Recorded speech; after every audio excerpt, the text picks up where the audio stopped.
इतिहास हमेशा युद्ध से नहीं बदलता। कई बार एक फैसला सिस्टम की जड़ें हिला दिया करता है। जब पूरी दुनिया की नज़र ईरान और युद्ध जैसे हालातों पर टिकी हुई थी, तभी एक छोटा सा देश एक ऐसा कदम उठा रहा था जो अगर सफल हो गया तो सिर्फ एक देश नहीं बल्कि पूरी राजनीति का खेल बदल सकता है। और सबसे हैरानी की बात, इस खबर पर किसी का ध्यान ही नहीं गया।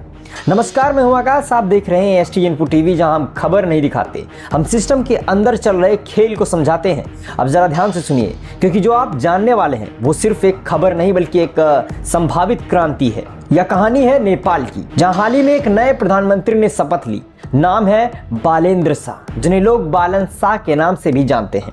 सिर्फ 35 साल की उम्र और देश के सबसे युवा प्रधानमंत्री। लेकिन असली कहानी उनकी जीत से नहीं, उनके फैसलों से शुरू होती है। नेपाल में जो बड़ा आंदोलन हुआ, जिसे जेन जी विद्रोह कहा गया, उसने वहां की पारंपरिक राजनीति को हिला कर रख दिया।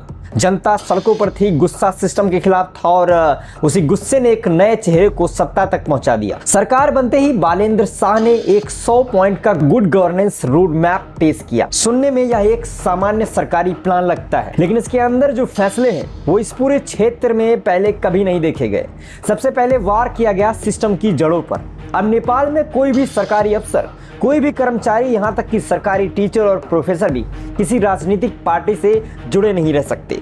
सीधा नियम है, राजनीति करनी है तो नौकरी छोड़नी पड़ेगी। अगर नौकरी के साथ पार्टी में जुड़े पाए गए तो कड़ी से कड़ी सजा मिलेगी। इतना ही नहीं, सरकारी कर्मचारियों की यूनियन भी किसी राजनीतिक पार्टी से जुड़ी नहीं हो सकती। अब जरा इसको समझिए, दक्षिण एशिया में लगभग हर यूनियन किसी न किसी राजनीतिक पार्टी का हिस्सा होती है। कॉलेजों की स्टूडेंट यूनियन से लेकर कर्मचारियों की यूनियन तक, सब पर राजनीतिक दलों का प्रभाव होता है। लेकिन यहाँ इस पूरी व्यवस्था को खत्म करने की कोशिश की जा रही है। यानी छात्र यूनियन हो, टीचर्स यूनियन हो या कर्मचारी यूनियन हो, कोई भी किसी भी राजनीतिक दल की शाखा नहीं होगी। इसके बाद आता है वीआईपी कल्चर। जी हाँ दोस्तों, जिस पर हर देश में बातें होती हैं लेकिन लागू कम ही होता है। लेकिन यहाँ फैसला साफ है, अब किसी भी मंत्री, नेता या अधिकारी के लिए सड़क ब्लॉक नहीं की जाएगी, ट्रैफिक नहीं रोका जाएगा, सायरन नहीं बजेगा, कोई स्पेशल ट्रीटमेंट नहीं मिलेगा। सब आम लोगों की तरह सड़कों पर चलेंगे।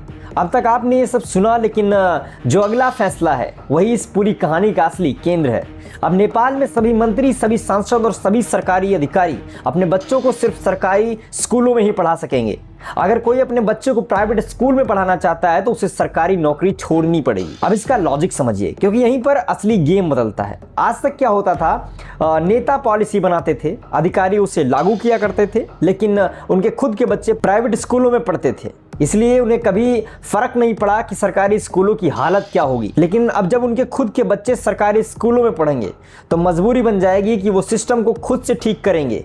उन्हें देखना पड़ेगा कि टीचर सही पढ़ा रहे हैं या फिर नहीं, स्कूल की हालत कैसी है, बजट कहां जा रहा है। यानी अब सिस्टम को सुधारना एक विकल्प नहीं बल्कि एक जरूरत बन जाएगा। हेल्थ सेक्टर में भी कदम उठाए गए दोस्तों। प्राइवेट अस्पतालों में 10% बेड गरीबों के लिए फ्री रखना अनिवार्य कर दिया गया है। महिलाओं के लिए मुफ्त बस सेवा की शुरुआत की गई है। हालांकि एक और बड़ा कदम लिया जा सकता था, अगर नेताओं और अधिकारियों को यह भी कहा जाता कि वो अपने परिवार का इलाज सिर्फ सरकारी अस्पतालों में ही करवा सकते हैं, तो शायद हेल्थ सिस्टम भी तेजी से सुधरता।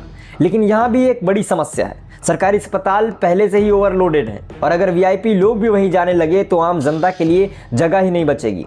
सरकार के स्ट्रक्चर में भी बदलाव किया गया है दोस्तों। मंत्रालयों की संख्या घटा करके सिर्फ 17 कर दी गई है। हर मंत्रालय को 7 मुख्य टारगेट दिए गए हैं। हर काम के लिए एक तय डेडलाइन होगी और प्रधानमंत्री कार्यालय इसकी निगरानी करेगा। भ्रष्टाचार के खिलाफ भी कार्रवाई की बात की गई है। साल 1990 से अब तक के बड़े नेताओं और अधिकारियों की संपत्ति की जांच की जाएगी। पुराने केस दोबारा खोले जाएंगे। हालांकि ये कदम कई सरकारें लेती हैं और कई बार इस पर राजनीतिक बदले के आरोप भी लगते हैं। अब इस कहानी का सबसे दिलचस्प पहलू, बालेंद्र शाह खुद एक इंजीनियर है। उन्होंने इंजीनियरिंग की पढ़ाई की, फिर बेंगलुरु से एमटेक किया, काठमांडू के मेयर बने और अब देश के प्रधानमंत्री हैं। लेकिन उनकी आलोचना भी कम नहीं हो रही। पुराने नेता कह रहे हैं कि राजनीति कोई इंजीनियरिंग नहीं है, यहाँ समझौते करने पड़ते हैं, गठबंधन बनाने पड़ते हैं, अलग अलग क्षेत्रों और समुदायों की समस्याओं को समझना पड़ता है। असल में जो पुराने खिलाड़ी हैं वो इंतजार कर रहे हैं कि ये नया प्रधानमंत्री आखिर कर क्या पाता है। लेकिन अगर ये प्लान सच में काम कर गया, अगर नेताओं के बच्चे सच में सरकारी स्कूलों में पढ़ने लगे, अगर सिस्टम सच में सुधरने लगा, तो इसका असर सिर्फ नेपाल तक सीमित नहीं रहेगा, पूरे दक्षिण एशिया में एक नई बहस शुरू हो जाएगी, एक नया मॉडल सामने आएगा और शायद राजनीति को देखने का नजरिया ही बदल जाएगा। अब सवाल सिर्फ इतना है, क्या ये बदलाव सच में होगा या फिर ये भी एक अच्छा आइडिया बनकर रह जाएगा? तो फैसला अब आपके हाथ में है। क्या सिस्टम ऐसे ही चलता रहेगा, जहां नियम सिर्फ आम लोगों के लिए होते हैं और ताकतवर लोग हमेशा अलग रास्ता चुन लिया करते हैं? या फिर एक ऐसा मॉडल सच में दुनिया को बदल सकता है, जहां नेता वही झेले जो आम जनता झेलती है? क्योंकि असली बदलाव भाषणों से नहीं आता, वो तब आता है जब सिस्टम सबके लिए बराबर हो जाता है। अब देखना यह है, ये कदम इतिहास बनेगा या सिर्फ एक प्रयोग बनकर रह जाएगा। लेकिन अगर ये सफल हुआ तो यकीन मानिए, सिर्फ एक देश नहीं, पूरी राजनीति की सोच बदल जाएगी। अगर आप भी चाहते हैं ऐसी खबरें जो आपको सोचने पर मजबूर कर दे, तो STK इन्फो टीवी को सब्सक्राइब करें, क्योंकि यहाँ खबर खत्म नहीं होती, यहीं से असली समझ शुरू होती है। नमस्कार, मैं हूं आकाश, मिलता हूं आपसे अगली बड़ी खबर के साथ। तब तक के लिए देखते रहिए। जय हिंद, नमस्कार, वंदे मातरम।